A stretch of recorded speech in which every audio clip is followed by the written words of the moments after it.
So this video is going to act as a part 2 for my previous video, how Darth Vader kills the Force. So if you haven't seen that video yet, I recommend going and watching that one before this, just to give a little bit of context, because we talked about the transformation Anakin had into Darth Vader, and where that left the Force, what that left the state of the galaxy looking like by Return of the Jedi. And in this video we're just going to go a little bit more in depth into what that means externally for other people existing in this galaxy where the Force is dead. And go into why this essentially makes Darth Vader unbeatable. So as the Chosen One, the Force itself is interred with Anakin, and what that means is the Force is in a grave or tomb within Anakin, which is the reason why Anakin is key to destroying the Force. The Force as Anakin knew it was interred with him, and inseparable from him. What do you want with Anakin Skywalker? He is the key to everything. To bring balance to the Force? To destroy. And he's the key to controlling everything. Revan and Bane act as the voice of the dark side itself, speaking to the sun in this deleted scene. So it's the voice of the dark side basically saying one's been foreseen who's going to control the universe, that's Palpatine. And then they basically say he's going to do this through controlling the Chosen One. So you should get to the Chosen One first. Because only through him is dark side supremacy possible. Only through him can you control everything. It has been foreseen that one lives who will control the universe. Know this. The Chosen One is the key. He who controls Skywalker will control everything. We tell you this to guarantee your success. And just note real quick as well that this scene was deleted because George Lucas didn't like the idea of Sith spirits appearing in the Clone Wars.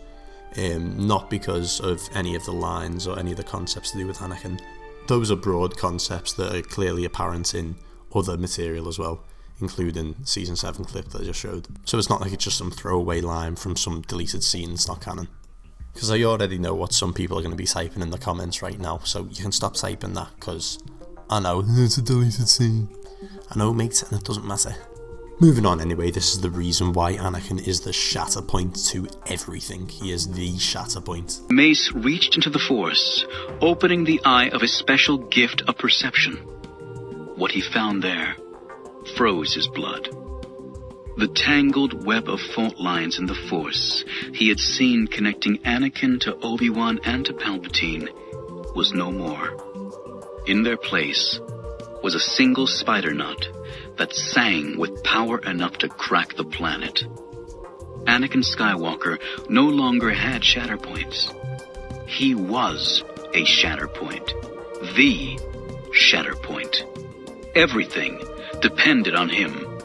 Everything.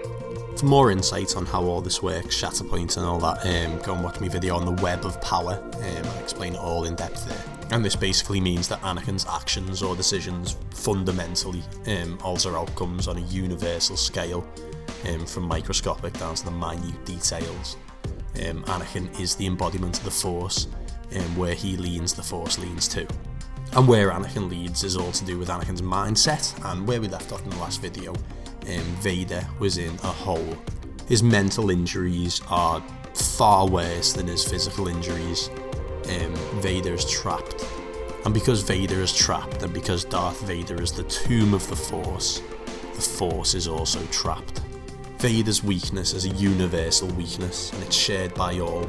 The Force itself is twisted and evil.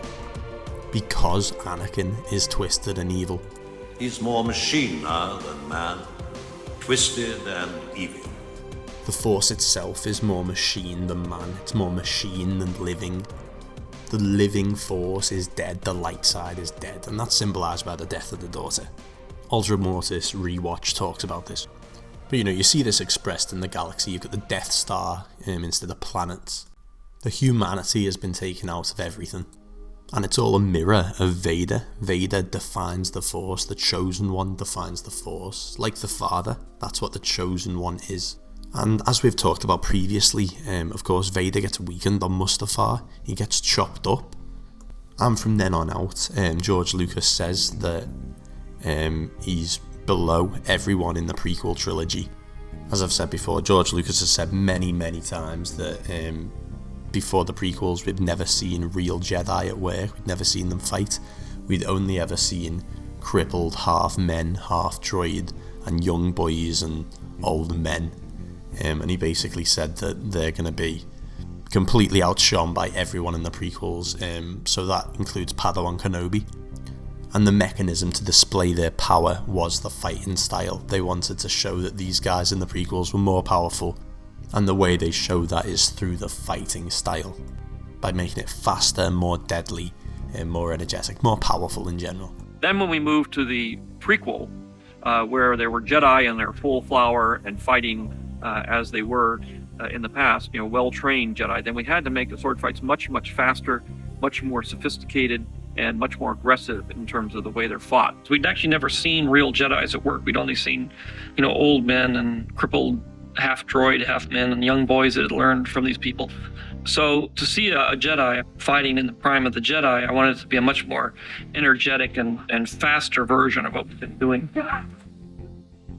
So if Darth Vader is weaker than Phantom Menace Kenobi, if he's below every Jedi in the prequels, how is he unbeatable?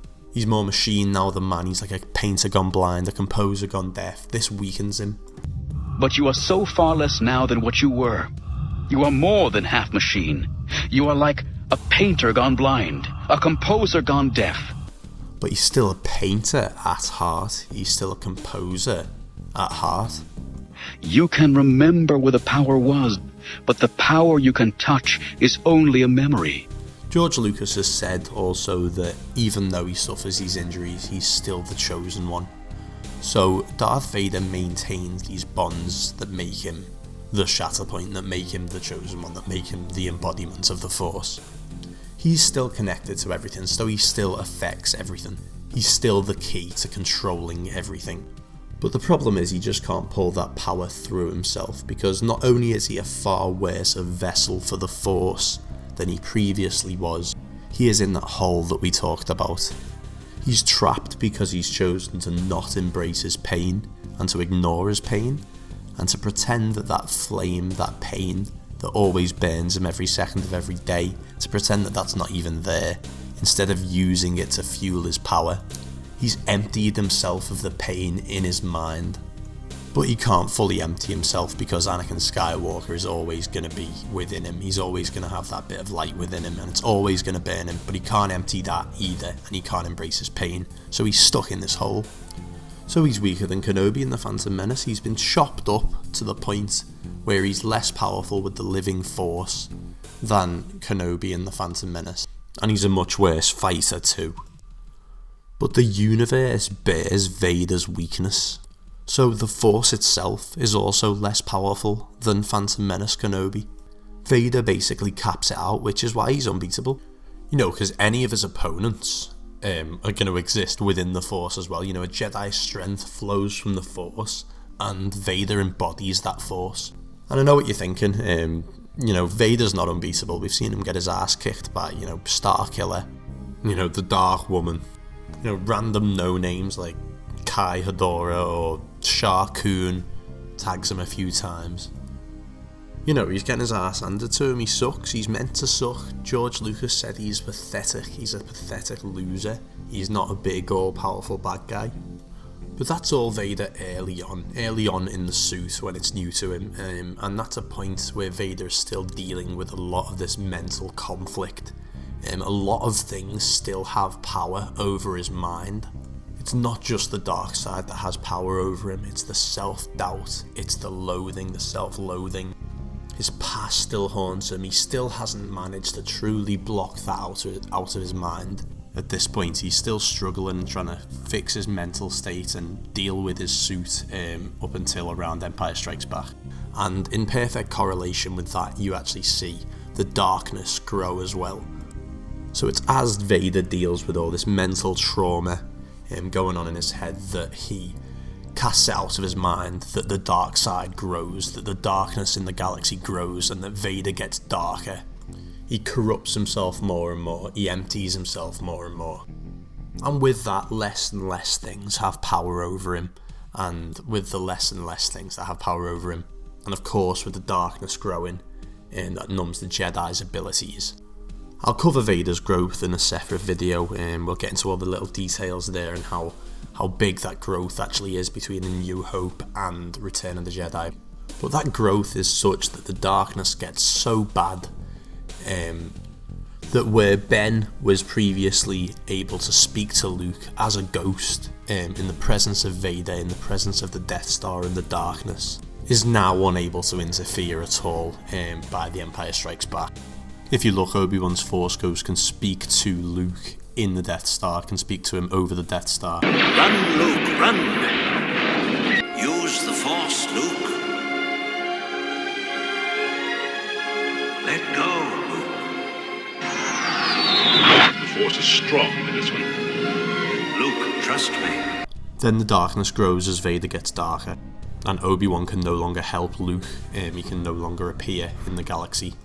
Of course, with the exception of strong light side nexuses like Dagobah that circumvent the darkness. He's just a boy. Obi-Wan can no longer help him. If you choose to face Vader, you will do it alone. I cannot interfere.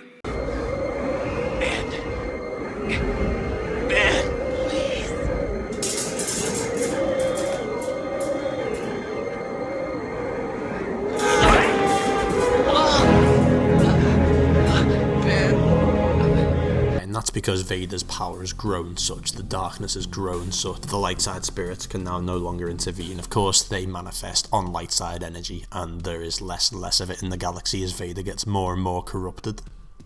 The darkness has gotten so bad that the Force ghosts cannot appear in the galaxy, basically, because it's shrouded with darkness. And what that essentially means is the galaxy's been pulled into chaos, it's been pulled into Star Wars hell, through a rend in the fabric of the Force, and I'm going to get into more of that in a different video because that's about how an imbalance works and all that sort of stuff. And now the time had come to enlarge that rend into a gaping hole, a gaping wound, into which the Republic and the Jedi Order would, to their own hazard, be drawn.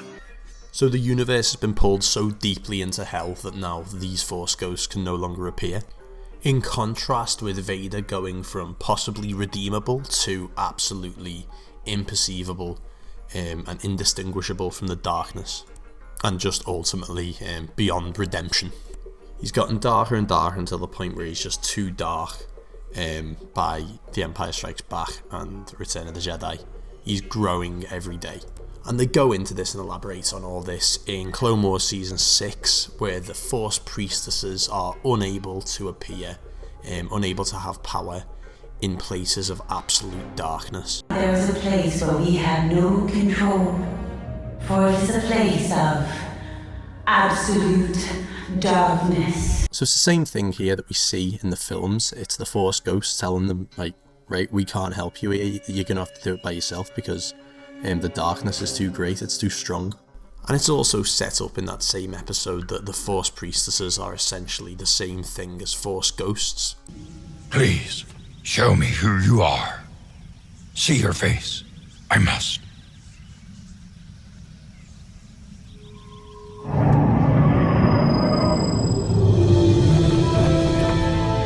Now you see, we have achieved what you seek and live between the realms.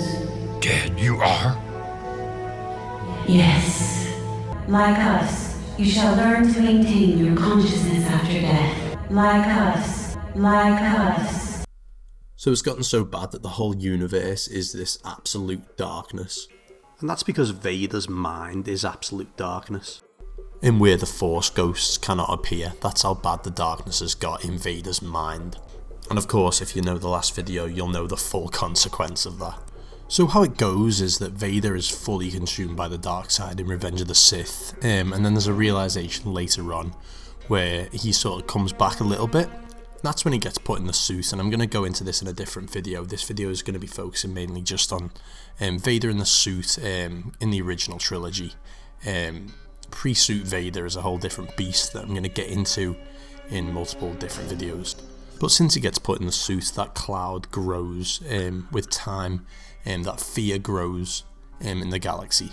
That fear that is embodied by Vader. The whole galaxy fears Vader. He's the Emperor's fist, he's the enforcer of the Empire.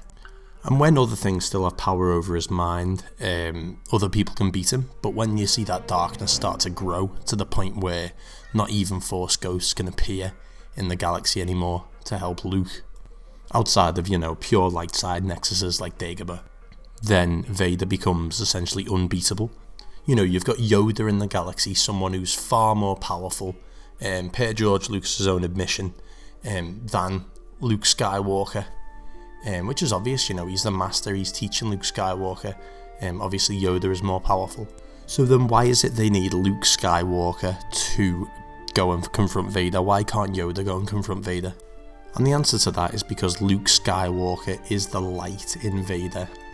His son is the last light that's left within him. And that connection to his son is his only weakness. So only Luke Skywalker can beat Darth Vader. He's the only one who can sort of circumvent this darkness that's clouding the galaxy through his connection to Darth Vader. For instance, Darth Krayt forms a bond with Cade, and through that bond he's able to connect to the darkness within Cade. It's the same thing that Luke is doing with Vader. Luke is inherently connected to the light within Anakin. He knows there's good in Vader. He's not going to succumb to the fear that clouds the whole galaxy and that clouds everyone's minds and that locks everyone below Vader. Because he knows he's Anakin, right? He knows that deep down Anakin still exists, which he does. There is still good in him. He's more machine now than man, twisted and evil. I've accepted the truth that you were once Anakin Skywalker, my father. That name no longer has any meaning for me. It is the name of your true self you've only forgotten. I know there is good in you. The Emperor hasn't driven it from you fully. Not to betray you, Father. I feel the good in you. So the only reason that anyone can beat Vader is because there just so happens to be a son just out there that has been secretly trained. If Luke didn't exist, then nobody would be able to beat Vader. It's literally simply too late, and the Sith would have won. Which is why you get things like the Power of the Force comic saying that it would have been the end for the Force if Luke failed. And that if Luke succeeds, the Force will return and the Jedi spirits will go back to normal. So it's only through that direct link to Vader through being his son that there's even a chance at beating Vader at this point.